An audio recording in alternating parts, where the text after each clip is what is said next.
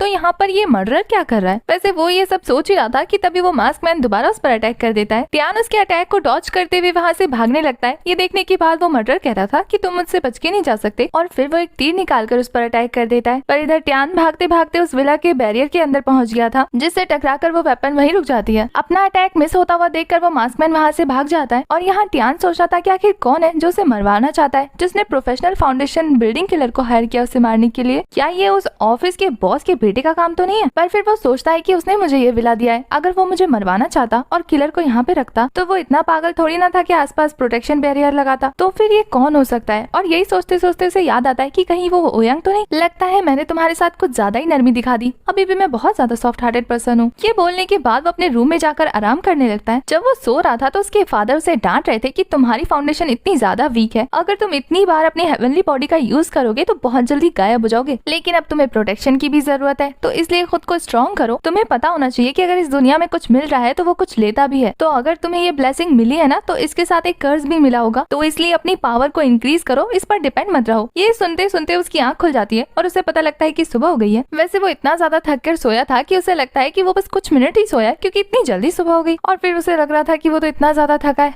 कि उसने पूरा दिन तो सो के नहीं बिता दिया। और फिर जब वो उठ के बाहर निकलता है तो उसे लगता है कि शायद ये उस चीज का असर है कि उसने अपनी पावर यूज की थी ना। इसका मतलब उसके डैड सही कह रहे थे, अब उसे सीरियस होकर थोड़ी सी प्रैक्टिस करनी पड़ेगी। और फिर टियान को अचानक से याद आता है कि अरे उसके तो कॉलेज का आज फर्स्ट डे है। और फिर वो दौड़ते दौड़ते कॉलेज के लिए निकल जाता है, जहाँ जाने के बाद पूरा क्लास खाली था और ये देखकर वो शॉक होता है कि कहीं सब लोग गायब तो नहीं हो गए। इसके बाद तो टियान को ये भी याद नहीं आ रहा था कि उसकी क्लास कहाँ है। वो ये सब सोच ही रहा था कि अब कैसे जाऊँ कि तभी पीछे से निंग वहाँ आ जाती है, जो उसे मॉनिटर बोल के हाई कह रही थी। पर वो तो उससे पूछता है कि मैडम आप कौन? ये देख के निंग अपसेट होते हुए कहती है कि ना केवल आप क्लास भूल गए बल्कि क्लासमेट्स को भी भूल गए। आप जैसे नोबल पर्सन को ऐसी चीजों को भूलना नहीं चाहिए। आफ्टर ऑल आप हम सबके मॉनिटर जो है। और फिर वो खुद को इंट्रोड्यूस करते हुए कहती है कि मैं आपके क्लास की डेप्यूटी मॉनिटर निंग हूँ, हम एक दूसरे को पहले भी मिल चुके हैं। तो टियान को याद आ जाता है और फिर वो शर्माते हुए पूछा था कि क्या तुम्हें पता है कि क्लास कहाँ है? तो ये सुनने के बाद निंग हंसते हुए कहती है कि लगता है आप अपना होमवर्क भूल गए। टीचर ने हमें कल कहा था ना कि हमें कल बैक माउंटेन में जाना होगा डीमंस को हंट करने के लिए। इसके बाद वो उसे बैक माउंटेन की तरफ ले जाते हुए कहती है कि लगता है आप इस जगह को जानते नहीं है, क्या मैं इसके बारे में आपको बताऊं? तो टियान को वैसे भी इसके बारे में कुछ नहीं पता था, तो वो एग्री हो जाता है। यहाँ निंग बताती है कि ये टियानफेंग एकेडमी का बैक माउंटेन असल में उसका माउंटेन नहीं है। टियानफेंग एकेडमी इसके आसपास होने की वजह से बाहर के लोगों को लगता है कि ये माउंटेन टियानफेंग एकेडमी का है, इसलिए वो लोग कभी यहाँ आए नहीं और सालों साल बीत गए और ये बैक माउंटेन टियानफेंग एकेडमी का एक बैकबोन बन गया। इस पूरे बैक माउंटेन में इतने सारे मॉन्स्टर्स भरे हुए हैं ना कि यहाँ पर अगर कोई इंसान गायब हो जाए तो वो इनविजिबल हो जाता है। ऐसा कहते हैं कि बहुत सारे इंस्ट्रक्टर यहाँ आए थे और वो कभी लौट के वापस नहीं आए, पर टियानफेंग एकेडमी के एल्डर्स की वजह से उन्होंने आसपास घेरा बना दिया, इसलिए कम पावरफुल मॉन्स्टर यहाँ आते हैं जिनसे तो हम जैसे बच्चे भी आराम से लड़ सकते हैं, इसलिए हमें उतना डरने की जरूरत नहीं पड़ती। वैसे अब हमें जल्दी चलना होगा, टीचर श्याओ हमारा वेट कर रही होंगी। और फिर वो लोग थोड़ी देर बाद वहाँ तक पहुँच जाते हैं, जहाँ टीचर श्याओ को देखने के बाद तो टियान की हालत खराब होने लगती है। उसे लगता है कि टीचर शायद उसे डांटेगी क्योंकि वो लेट आया ना। और ये सच भी था, टीचर जाते ही उसका कान पकड़ते हुए उसे खींचते हुए लाती है कि क्लास का मॉनिटर होने के बावजूद भी तुम सबसे ज्यादा लेट आए हो, और लेट तो तुम हुए, तुम्हें ढूंढने के लिए मुझे किसी को भेजना भी पड़ा। तो टियान काफी नौटंकी करते हुए कहता है कि टीचर मुझे खुद को एक्सप्लेन तो करने दो। आपको पता है कि कल मैं मौत के मुंह से बच के वापस आया हूँ। कल जब मैं वेपन खरीदने गया तो मुझ पर एक किलर ने अटैक कर दिया, मैं बाल बाल बचाऊं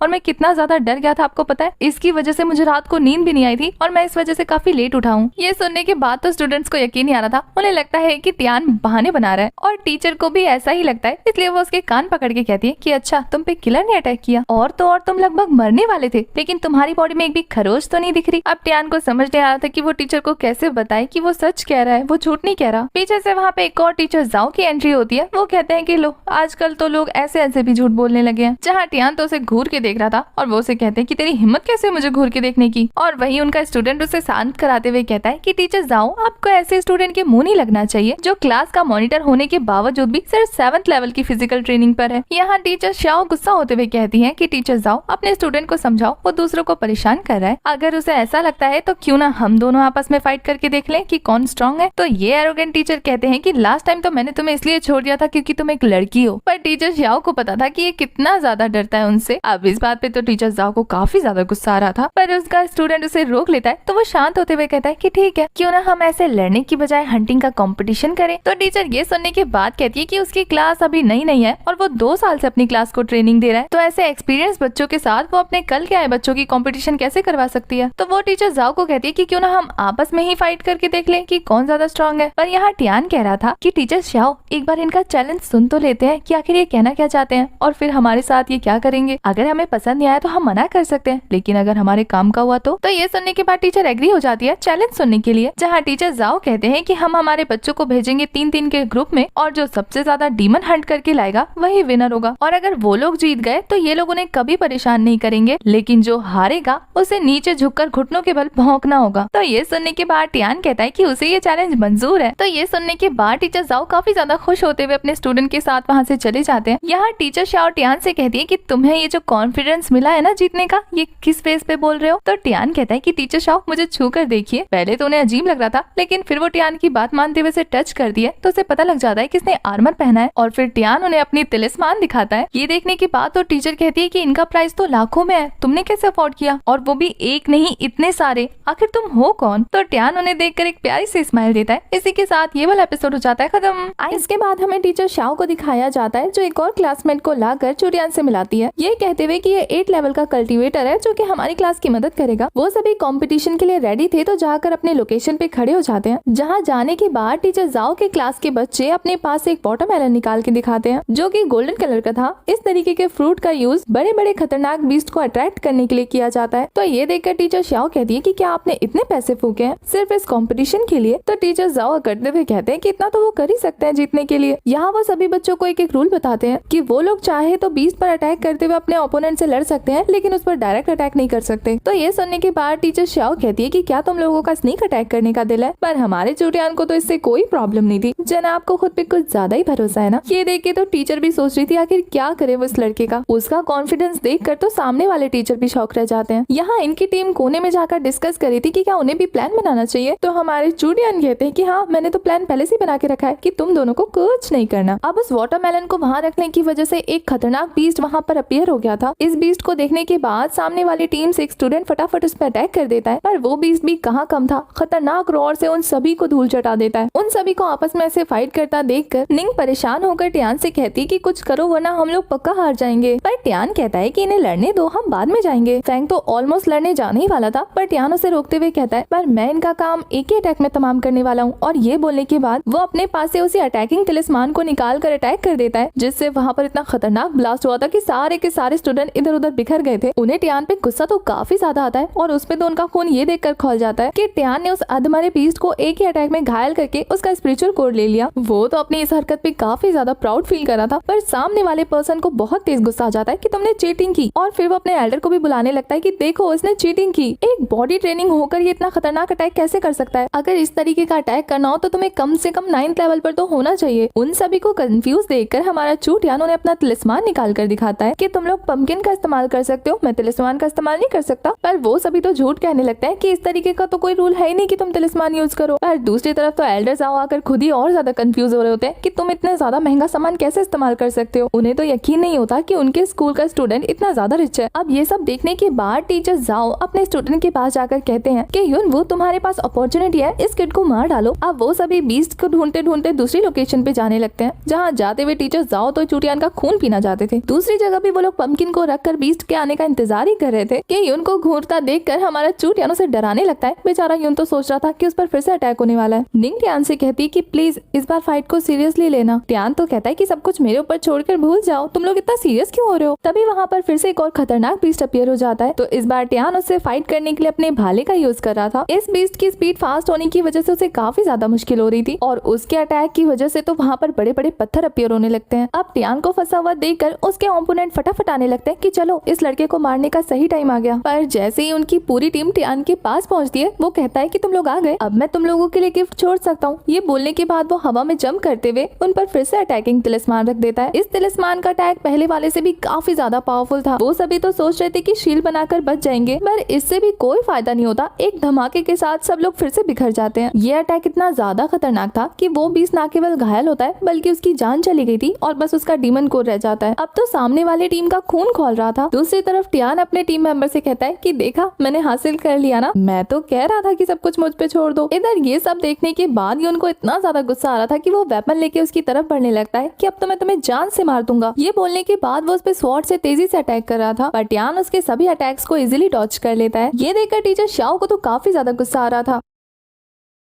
टीचर शाओ के साथ फ्लर्टिंग करने की कोशिश कर रहे थे, पर वो तो कह देती है कि मुझसे पंगा लेने का अंजाम पता है ना। तो टीचर जाओ ने शांत कराते हुए कहते हैं कि आप चिढ़ क्यों रही है, देखना ना ये दोनों काफी अच्छे कॉम्पिटिटर बनेंगे। दूसरी तरफ यानबू को दिखाया जाता है जो टियान के ऊपर अटैक कर रहा था, पर वो तो अपने डिफेंसिंग तिलिस्मान का यूज करते हुए अपने आगे पीछे शील्ड बना लेता है। अब दो तिलिस्मान यूज करते हुए देखकर यानबू की भी हालत खराब हो जाती है, इसलिए बार बार अटैक करने के बावजूद भी वो चूटियान का कुछ नहीं बिगाड़ पाता। तो इसके बाद तो वो उसे ब्लेम करना शुरू कर देता है कि तुम टर्टल की तरह शील्ड के पीछे क्या छुप रहे हो, मर्दो तो बाहर आके लड़ो। हमारा टियान भी कहाँ कम था। वो कहता है कि अगर तुम 9th लेवल पर होकर 7th लेवल के बंदे के साथ फाइट कर सकते हो, तो क्या मैं खुद को प्रोटेक्ट करने के लिए शील्ड का यूज भी नहीं कर सकता? लड़ना है तो इसी के साथ लड़ो, इतना बेशरम क्यों बन रहे हो? बस इतना सुना था कि यानवू का खून खोलने लगता है। अब वो काफी स्पीड में उसकी तरफ अटैक करने को बढ़ रहा था, तो ये देख के चूटियान अपने पास से 2 मार्वल निकाल के अटैक करता है। जहाँ यानवू को तो लग रहा था कि ये कोई खतरनाक अटैक होगा, पर ये तो मार्वल थे। वो काफी बुरी तरीके से डर गया था। ये देखने के बाद तो चूटियान उसका मजाक उड़ाने लगता है कि भैया कितने कमजोर दिल के हो, डरपोक। बस ये देखने के बाद तो यानवू के तन बदन में आग लग जाती है। और अब तो वो कह रहा था कि चूटियान अगर मैंने तुझे आज मारा नहीं ना, तो मैं इंसान का बच्चा नहीं। तो टियान अपनी शील्ड हटाकर अटैकिंग तिलिस्मान का यूज करते हुए कहता है कि मैं मानता भी नहीं कि तुम इंसान के बच्चे हो। हमने तिलिस्मान की पावर तो देख रखी है, तो वो यानवू को भी जला के चिकन तंदूरी बना देती है। ये देखने के बाद टीचर जाओ तो काफी ज्यादा शौक नजर आ रहे थे, लेकिन स्टूडेंट काफी ज्यादा खुश होते हैं कि उनका मॉनिटर जीत गया। यहाँ जीतने के बाद टियान टीचर जाओ से कहता है कि अब आप जमीन पर घुटनों की बलाइए और भौंकना स्टार्ट कीजिए। जहाँ टीचर तो कहते हैं बिल्कुल भी नहीं, तुमने चीटिंग की है, इसलिए मैं इस गेम को काउंट ही नहीं करूंगा। ये बोलकर वो तो वहाँ से जाने वाले थे, पर टीचर शाओनिंग उसे रोकते हुए कहती है कि आप एक टीचर होकर अपनी बात से पलट नहीं सकते हैं, और आपको पता है ना कि मुझसे पंगा लेने का अंजाम क्या होता है। पर वो तो फिर भी वहाँ से भागने लगते हैं। ये देख के टीचर शाओनिंग उन्हें पकड़ रही थी, और उनकी पकड़म पकड़ाई देखने के बाद दूसरी तरफ चूटियान अपने तिलिस्मान का यूज करते हुए बाकी स्टूडेंट को डरा देता है। वो सभी तो खुशी खुशी अपनी हार मान गए थे कि हम खुद से नहीं आए, हमें खींच के लाया गया है। पर टियान उनके पास जाकर कहता है कि तुम लोगों को सल्यूट नहीं करना है, तुम लोगों को भौंकना है, इसलिए भौंक के दिखाओ। तो वो दोनों डर के मारे भाग करना स्टार्ट कर देते हैं। वैसे इसके बाद हमें रेस्टोरेंट का सीन दिखाया जाता है, जहाँ काफी डिलीशियस फूड नजर आ रहे थे। अगर आप वेजिटेरियन नहीं है तो ये खाना देखने के बाद तो आपको भी भूख लग जाएगी। वैसे यहाँ इस खाने का ट्रीट हमारा टियान दे रहा था, और उसका क्लासमेट उसकी प्रेस करते हुए कहता है कि आज आपने जो मुसीबत को संभाला है ना शांत रह के, हम होते तो पता नहीं हमें कितने दिनों तक परेशान किया जाता। आज आपकी वजह से मुझे सच में काफी ज्यादा प्राउड फील हो रहा है। दूसरी तरफ टियान सोच रहा था कि ये लड़का तो कितनी जल्दी टल्ली हो गया। वो तीनों आपस में बात कर ही रहे थे कि तभी वहाँ एक और पर्सन की एंट्री होती है, जो आते ही निंग की खूबसूरती देखकर फिदा हो जाता है। और अब वो निंग के पास जाकर उसे कह रहा था कि छोटी लड़की, क्या तुम मेरे साथ खाना पसंद करोगी? निंग तो उसे साइड कर देती है कि बकवास बंद करके दफा हो जाओ यहाँ से। दूसरी तरफ हमारा टियान उसकी बॉडी से आ रहे सेंट को स्मेल करके कहता है कि लगता है कि ये कोई हंटर है, क्योंकि इसकी बॉडी से ब्लड की स्मेल आ रही है। इसका मतलब कि बहुत ज्यादा खतरनाक है। तो वो उसके पास जाकर कहता है कि बड़े भैया, शायद आपसे कोई गलतफहमी हो गई होगी, आइए बैठिए हमारे साथ खाना खाइए। वो उसे काफी रिस्पेक्ट दे रहा था। और यहाँ दूसरी तरफ वो टल्ली क्लासमेट बुरी तरीके से टेबल पे गिर जाता है। यहाँ वो आदमी कहता है कि लड़के, तुम काफी ज्यादा स्मार्ट नजर आ रहे हो, तुम्हें नहीं पता कि हम पॉइजनस स्पोर्कन ग्रुप वाले कितने ज्यादा स्ट्रॉन्ग हैं। पूरे टियानफेंग सिटी में हम जैसा हंटर नहीं मिलेगा। वैसे तो मुझे खुश करने के लिए इस लड़की को भी दे सकते हो, पर यहाँ चूटियान उसे कहता है कि आपको ये क्रैब खाने चाहिए, उसके बारे में हम बाद में बात करेंगे। वैसे आप खुद भी खाइए और आप अपनी पूरी फैमिली को भी खिलाइए। ये बोल के वो प्लेट के साथ उसे टेबल से बाहर फेंक देता है। वैसे इस तरह से पेट भरने के बाद वो काफी ज्यादा गुस्सा था कि तेरी हिम्मत कैसे हुई मुझ पर अटैक करने की। वो तो टियान को मारने के लिए अपनी स्वॉर्ड निकाल लेता है, जो काफी ज्यादा खतरनाक नजर आ रही थी। पर टियान कहता है कि क्या भाई आपको खाना इतना ज्यादा अच्छा लगा, दूसरी प्लेट दूं क्या? उसकी तलवार देखने के बाद तो सब लोग डर के भागने लगते हैं। यहाँ निंग टियान की हेल्प करने आ रही थी, पर टियान उसे दूसरे क्लासमेट को लेकर कॉलेज जाने को कहता है कि यहाँ का वो सब कुछ संभाल लेगा। तो वो भी टियान की बात मानते हुए उसे लेकर वहाँ से चली जाती है। और इधर वो हंटर कह रहा था कि तुझे अभी भी दूसरों की फिक्र हो रही रही है जबकि तू खुद मरने वाला है। ये बोलने के बाद वो अपनी स्वॉर्ड से उस पर अटैक करने लग गया था, पर टियान उसके अटैक को काफी इजिली डॉज कर लेता है और वो स्लाइड करते हुए दूर चला जाता है। तो इस बार उसको मारने के लिए वो हंटर अपने पास से एरो निकाल लेता है। ये एरो देखने के बाद टियान को याद आता है कि इसी तरीके के एरो से उस पर पिछली बार भी अटैक हुआ था। तो ये सुनने के बाद वो आदमी कहता है कि तुम्हें मारने के लिए हत्यारा हायर किया था, यू डिजर्व इट। अब ये सुनने के बाद तो टियान एरो लेकर उसकी स्वॉर्ड को रोक रहा था और फिर दूर से उसे एरो मार भी देता है। ये देखने के बाद वो हंटर कह रहा था कि तुम्हारे जितने लेवल है तुम मेरे साथ फाइट करने का सोच भी कैसे सकते हो। दूसरी तरफ टियान अपने पास से वो तलिस्मान निकाल लेता है। उस तलिस्मान को देखने के बाद इस हंटर को पता लग गया था कि हमारा टियान कितना ज्यादा रिच है। तो वो उसे धमकाते हुए कहता है कि जो भी तुम्हारे पास है ना बच्चे, सब निकाल के मुझे दे दो। और ये बोलकर वो उस पर स्वॉर्ड से अटैक कर देता है। तलिस्मान की वजह से वो काफी दूर चला गया था। तो अब इसके बाहर टियान अपने वेपन को निकालता है, जिसे देखने के बाद अब इस चोर भाई साहब की आंखें और ज्यादा बड़ी हो जाती हैं कि तुम्हारे पास तो कुछ ज्यादा ही खजाना है, तो अब जल्दी से वो मेरे हवाले करो, क्या पता मेरा मूड अच्छा हो जाए और मैं तुम्हारी जान को बख्श दूं। पर टियान कहता है कि चाहिए तो आके ले जाओ। और ये बोलने के बाद वो उस पर अटैक कर देता है। उस वेपन की वजह से उस हंटर भाई साहब को काफी ज्यादा दिक्कत हो रही थी, क्योंकि टियान उसे कड़ी टक्कर जो दे रहा था। यहाँ टियान तो लगभग उसकी आंखों में वो वेपन घुसाने ही वाला था, पर वो हंटर मार के उसके वेपन को उससे दूर कर देता है। अब तो टियान वहाँ से भागने वाला था, तो वो स्वॉर्ड उसकी गर्दन पे रख के कहता है कि तुम भागने में कुछ ज्यादा अच्छे नहीं हो, मैंने तुमसे ट्रेजर्स मांगे ना, तो जल्दी से वो दो मुझे। इधर टियान उसके स्वॉर्ड को पकड़ते हुए कहता है कि अंकल अभी देता हूँ, जो कहोगे वो दूंगा। और ये बोलने के बाद वो काफी सारे अटैकिंग तिलिस्मान उसके स्वॉर्ड पे लगा देता है। अब स्वॉर्ड तो टियान ने पकड़ रखी थी, तो वो हंटर वहाँ से भाग भी नहीं पा रहा था। तो डर के मारे वो टियान से कहता है तुझे मरने का डर नहीं है क्या? टियान ने तो आर्मर पहना हुआ था, तो उसको किस चीज का डर? वहाँ काफी बड़ा ब्लास्ट होता है जिसमें हंटर भाई साहब का चेहरा तो काला पड़ गया था, पर टियान तो अभी भी काफी सही सलामत नजर आ रहा है। ये हंटर तो अभी भी उसे धमकी दे रहा था कि तेरी हिम्मत कैसे है मुझे टच करने की, हमारा स्कॉर्पियन ग्रुप तुझे जाने नहीं देगा। यहाँ टियान उसे एरो दिखाते हुए उसे इंटेरोगेट कर रहा था कि आखिर ये क्या है। तो वो पर्सन काफी ज्यादा गुस्सा और चिढ़ दिखाते हुए उसे कहता है कि ये हमारे ग्रुप का कस्टमाइज्ड एरो है, ऐसा तुम्हें पूरी दुनिया में और कहीं देखने को नहीं मिलेगा। तो अब टियान उससे पूछ रहा था कि क्या तुम्हें कभी कोई ऐसा मिशन मिला है जिसमें तुम्हें एक 7th लेवल के की रिफाइनर को मारना था, जिसका नाम चू टियान है और वो काफी ज्यादा रिच है। तो थोड़ा सोचने के बाद वो हामी भर रहा था। टियान उससे पूछता है कि उसे ऐसा करने के लिए किसने कहा। वो उसका नाम तो बताता है, लेकिन हमें नहीं बताया जाता कि वो कौन है। अब ये सुनने के बाद टियान वहाँ से जाने लगता है। तो वो हंटर कह रहा था कि किसी को बताना मत, पर वो तो उसे मार के बेहोश कर देता है। इधर निंग ने टीचर शाओ को सारी बातें समझा दी थी और उसे हमारे टियान की बहुत ज्यादा फिक्र हो रही थी। पर यहाँ टीचर शाओ कहती है कि वैसे तो टियान काफी ज्यादा चालाक है, पर पॉइजनस स्कॉर्पियन ग्रुप वाले बहुत ज्यादा पावरफुल हैं। टियान के चालाक होने के बावजूद भी वो उन्हें हरा नहीं पाएगा। तो ये सुन के निंग घबराने लगती है कि उसकी वजह से ब्रदर टियान फंसे हैं मुसीबत में। तो टीचर शाओ से चुप कराते हुए कहती है कि कोई बात नहीं, मैं जाकर मैटर चेक करके आती हूँ। तो वो जैसे ही वहाँ से जाने लगती है कि आगे से टियान आता है बारबेक्यू का मजा लेते हुए। वो उसे देखकर शॉक होते हुए कहती है तुम्हें कुछ नहीं हुआ, तुम ठीक हो? तो आगे से जनाब रिप्लाई करते हैं तो तुम्हें क्या लगा किसी की हिम्मत है मुझसे पंगा लेने की? यहाँ वो उन लोगों का मुंह ठीक करने के लिए कहता है कि देखो मैं कितना अच्छा मॉनिटर हूँ, मेरे जैसा मॉनिटर पूरे वर्ल्ड में नहीं है। तुम लोगों ने खाना नहीं खाया ना, तो मैं तुम्हारे लिए बारबेक्यू लेकर आया हूँ। आगे से वो तो परेशान हो रही थी, पर ये कहता है कि अगर तुम्हें नहीं खाना तो वेस्ट मत करना, मैं दूसरों को बांट दूंगा। यहाँ टियान अपने रूम में जाने के बाद उस हंटर की बातें सोच रहा था कि वो तो एक छोटा सा कॉलेज का स्टूडेंट है, फिर लोग उसके पीछे क्यों पड़े हैं। यहाँ तक कि इतने बड़े ऑर्गेनाइजेशन को हायर कर दिया उसे मारने के लिए। अब ये सोचने के बाद वो ये सोच रहा था कि पापा ने कहा था कि हेवनली बॉडी अपग्रेड होगी, पर ये कब होगी पता नहीं, इसे कितना टाइम लगने वाला है। चलो कोई बात नहीं, तब तक खुद को स्ट्रॉन्ग कर लेता हूँ इसे यूज करने के लिए। यही सोचने के बाद वो सो जाता है। दूसरी तरफ हमें उस पॉइजनस स्कॉर्पियन ग्रुप के 2 और मेंबर्स को दिखाया गया था, जो अपने उस मेंबर की बॉडी चेक करते हुए कहते हैं कि लगता है कि ये रिवेंज का मामला है। पर दूसरा पर्सन कहता है कि जो कोई भी हो, उसने इसे मारने की हिम्मत कैसे की, उसे जिंदा नहीं छोड़ूंगा। मतलब अब तो टियान का एक और दुश्मन बढ़ गया। इधर टियान मॉर्निंग में कॉलेज आते हुए सोच रहा था कि उसे जूडो पवेलियन जाना चाहिए, शायद अब तक तो उसका मंगाया हुआ हब आ गया होगा। इधर वो चलते चलते किसी और क्लास के बाहर पहुंच गया था, जहाँ के लोग उसका स्वागत करने लगते हैं कि आइए वेलकम, आपकी क्लास में हमारा स्वागत है, मतलब हमारी क्लास में आपका स्वागत है। ये देखने के बाद टियान को याद आता है कि अरे वो तो गलत क्लास में आ गया। अब इन सब के चक्कर में टियान क्लास में लेट पहुंचता है, तो टीचर उसे कहती है कि फिर से मॉनिटर लेट आया है। पर यहाँ वो उसकी काफी ज्यादा तारीफ करती है कि कल के फाइट में वो उसकी वजह से जीत पाए। तो सभी बच्चे ताली बजाने लगते हैं। उसे तो काफी ज्यादा प्राउड फील हो रहा था कि मैं इतना अच्छा हमेशा रहता हूँ। पर इसी के साथ टीचर सबको गुस्से में वार्निंग भी दे देती है कि आगे से इतना इम्पल्सिव बिहेव करने की जरूरत नहीं है, क्योंकि इससे तो बस वो सभी अनवांटेड फाइट को इनवाइट करेंगे और जाने अनजाने खुद को मुसीबत में डाल देंगे। तो आगे से ऐसा नहीं करना है। वैसे वो ये बातें स्पेशली टियान को बोल रही थी, तो वो भी अपना सर खुजाते हुए हाँ कर ही देता है, उसका मन तो कहीं से नहीं था। अब इसके बाद टीचर काफी गुस्से में क्लास स्टार्ट करने को कहती है और और दूसरी तरफ हमारा ट्यान सोच रहा था कि अभी अभी टीचर ने उसकी तारीफ की या उसको हर्ट किया। ये बोलने के बाद एक क्यूट सा फेस बना लेता है उसकी इसी क्यूटनेस के साथ। इसके बाद हमें स्कॉर्पियन ग्रुप की उस लेडी लीडर को दिखाया जाता है जो अपनी खोजबीन करते हुए जूडो पवेलियन पहुंच जाती है। उससे मिलने अगेन हमारी मैनेजर तोंग आई थी। जब वो उससे यहाँ आने का रीजन पूछती है तो वो लीडर मैनेजर तोंग के हाथ में काफी सारा पैसा थमाते हुए पूछ रही थी कि आखिर तुम्हारे यहाँ का सबसे महंगा कस्टमर कौन है। पर ओनर तोंग ऐसे बिहेव करती है जैसे कि उन्हें कुछ नहीं पता। तो वो लीडर जूडो पवेलियन को तबाह करना शुरू कर देती है, ये कहते हुए कि तुम्हारे यहाँ अभी हाल ही में सबसे बड़ी डील हुई थी ना, जिसमें कुछ लोग तुमसे तिलिस्मान खरीद के गए थे। उसी में से एक तिलिस्मान से हमारी एक साथी की जान ली गई है। तो अब क्या तुम मुझे बता सकती हो कि वो कौन है? ये सुनने के बाद ओनर तोंग समझ तो सब कुछ जाती है, पर वो कहती है कि यहाँ पर हजारों लोग आते हैं जो तिलिस्मान खरीद के लेके जाते हैं। अब वो कितनों का नाम बताएगी, पर वो तो वहाँ से धमकी देते हुए चली जाती है कि अगर कोई आए तो मुझे जरूर बताना, अगर ऐसा नहीं किया तो मैं जूडो पवेलियन का नामो निशान मिटा दूंगी। वो वहाँ से जा ही रही थी कि यहाँ से चूटियान की एंट्री हो जाती है। चूटियान तो उसे देखते ही समझ जाता है कि ये बहन जी तो बहुत ज्यादा खतरनाक दिख रही है। अब वो जैसे ही पवेलियन के अंदर जाता है वहाँ की टूटी फूटी हालत देखती है तो उसका भी मुंह खुला का खुला रह गया था। वो पूछता है कि यहाँ पे डाका किसने डाला। इसके बाद तो ओनर तोंग चूटियान को बिठाकर उसे सारा किस्सा समझाती है। स्कॉर्पियन ग्रुप वालों का नाम सुनने के बाद तो हमारा चूटियान काफी ज्यादा शॉक रह गया था, क्योंकि उसे पता लग गया था कि उसकी वजह से वो लोग यहाँ तक पहुँच गए हैं। और यहाँ ओनर तोंग बताती है कि अब उनकी जान खतरे में है। तो ट्यान उसे राय देता है कि क्यों ना वो अपने हेड ब्रांच में इसकी कंप्लेन करे, तो वहाँ से कुछ हाई रैंक के गार्ड आएंगे उसे प्रोटेक्ट करने के लिए। पर ये सुनने के बाद ओनर तोंग बताती है कि उनका जूडो पवेलियन त्यानफेंग सिटी का सबसे छोटा ब्रांच है, तो उसके लिए हाई ऑफिशियल्स कुछ नहीं करने वाले। हमने इस तरीके की रिपोर्ट तो हेड ब्रांच को कब की कर दी है, पर 1 महीने से उनका कोई रिस्पॉन्स नहीं आया है। अब ये बातें सुन के तो ट्यान को भी गुस्सा आ रहा था कि किसी ना किसी को तो जिम्मेदारी लेनी पड़ेगी ना, पर वो कहती है कि हमारी जिम्मेदारी कौन लेगी, और तभी फिर हमारे ट्यान का पिल आ जाता है। अब ऐसे हाई रैंक के वो और ज्यादा पिल ऑर्डर्स कर देता है। इस बार तो उसके कार्ड निकाल दे ही हमारी ओनर तोंग फटाक से झपट लेती है। वैसे यहाँ पवेलियन ओनर ने हमारे ट्यान को मर्सनरी ग्रुप के बारे में बताया था जो लोग भाड़े के गुंडे देते हैं। तो ट्यान पहुंच जाता है वहाँ पर उस ग्रुप लीडर के पास, जहाँ वो उनसे पूछता है कि क्या आप लोग कुछ मेंबर्स हायर कर रहे हैं। तो वो बंदा कहता है कि हाँ, अपना रेज्यूमे दो, अपने ग्रुप का लेवल बताओ और यहाँ पर सबमिट कर दो। तो ट्यान उन्हें तो कुछ नहीं बताता, पर उनसे पूछ रहा था कि क्या स्कॉर्पियन ग्रुप यहीं के मेंबर है। ये सुनने के बाद वो ओल्ड मैन पहले तो गुस्सा करता है और फिर उसे मना करते हुए कहता है कि वो लोग पावरफुल है, उनसे दूर रहो। वैसे दूर बैठे कुछ स्कॉर्पियन ग्रुप के मेंबर्स ट्यान की बातें सुन रहे थे। यहाँ ट्यान उस ओल्ड मैन से पूछता है कि क्या वो लोग शुरू से इतने ज्यादा स्ट्रॉन्ग है, पर वो पर्सन बताता है कि नहीं, कुछ सालों पहले तक वो लोग इतने स्ट्रॉन्ग नहीं थे, पर जब से उनकी टीम में वो लंबे बालों वाला लड़का है।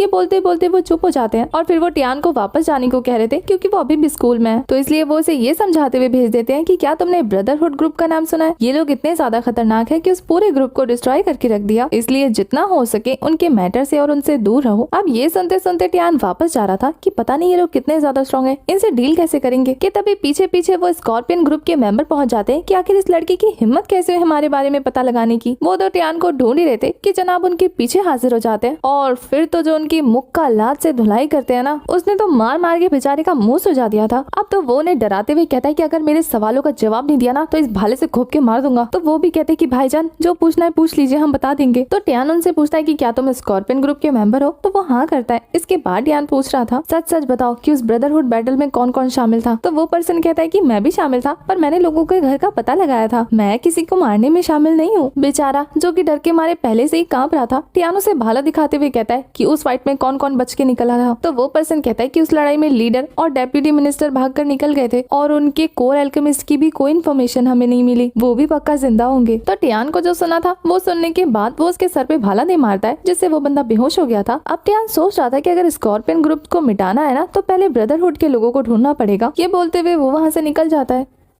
नेक्स्ट सीन में हमें ट्यान को दिखाया जाता है जो अपने घर वापस जा रहा था, पर रास्ते में उसे लिली मिल जाता है जिसकी उसने एक बार काफी अच्छी कुटाई की थी। ट्यान तो उसे बिल्कुल ही भूल गया था, पर वो तो उसे ग्रीट करते हुए कहता है कि आप मेरी गलतियों को भूल गए, आपका बहुत बहुत शुक्रिया। ट्यान को जैसे ही याद आता है कि ये वो नमूना है तो वो फटाफट अपने रूम की तरफ जाने लगता है। ये देखने के बाद लेन कह रहा था कि मैं यहाँ किसी काम से आया था, असल में तो कॉलेज के स्टूडेंट के लिए ओपनिंग सेरेमनी होने वाली है, तो मैं उसमें आपको इन्वाइट करना चाहता हूँ। ट्यान कहता है कि कॉलेज स्टार्ट होने के 7 दिन बाद ओपनिंग सेरेमनी हो रही है। तो वो कहता है कि ये स्कूल की तरफ से नहीं बल्कि स्टूडेंट यूनियन की तरफ से हो रही है, जहाँ पर उन्हें ही जाने की इजाजत है जिन्हें सिर्फ इनवाइट किया जाता है। और आप जैसी हस्ती को इनवाइट करना बहुत शान की बात होगी, तो आप प्लीज हमारे साथ चलो। तो ये सुनने के बाद टियान कहता है कि मुझ जैसी हस्ती मक्खन मार रहे हो, मुझ जैसी हस्ती को तो वहाँ जाना ही नहीं चाहिए। ये बोलने के बाद वो मना कर देता है, पर लिन को देख के लगता है कि वो तो ठान क्या है कि आज टियान को लेके ही जाएगा। तो वो टियान से कहता है कि आपको जाना चाहिए, वहाँ पर कितने ज्यादा फेमस स्टूडेंट आने वाले हैं, दुनिया भर के सबसे स्ट्रॉन्गेस्ट स्टूडेंट आने वाले हैं, आपको इससे अच्छा मौका नहीं मिलेगा उनसे मिलने का। और तो और वहाँ पर काफी सारे ट्रेजर भी बिकने वाले हैं जो आपको पूरी दुनिया में कहीं नहीं मिलने वाले। आप तो बॉडी रिफाइनिंग लेवल पर है, वहाँ पर आपको ऐसी चीजें मिल सकती है कि आप फाउंडेशन रियल पर पहुंच सकते हैं। वहाँ पर तो बहुत सारी मार्शल आर्ट टेक्निक्स भी मौजूद है। वैसे टियान को जाने का मन तो बड़ा था, लेकिन वो उसके मुंह पे दरवाजा बंद करते हुए अंदर चला जाता है। पर लिन फिर भी हार नहीं मानता, वो उसके दरवाजे पे इन्विटेशन लेटर रख के चला जाता है कि आ जाना याद से। यहाँ टियान ने उस लेटर को एक्सेप्ट कर लिया था कि ये तो देखने में काफी ज्यादा इंटरेस्टिंग लग रहा है, चल के मिल ही लेते हैं उन सारे बड़े बड़े लोगों से। इसके बाद क्लास का सीन दिखाया जाता है जहाँ टीचर शाओ सबको की ट्रेनिंग का बेसिक्स बता रही होती है, पर हमारे टियान का ध्यान क्लास में नहीं था, पता नहीं कहाँ था। वो बैठे बैठे ये सोच रहा था कि पूरी क्लास का लेवल 9 है और मेरा अकेले का 8, क्या मैं इतना ज्यादा वीक हूँ? क्या मुझ पर उस दवाई ने काम नहीं किया, या फिर मैं कुछ ज्यादा ही जल्दी से ब्रेक थ्रू कर गया? उसे खोया हुआ देखकर टीचर उसे होश में लाने की कोशिश करती है, पर वहाँ पर एक ओल्ड मैन चोटियान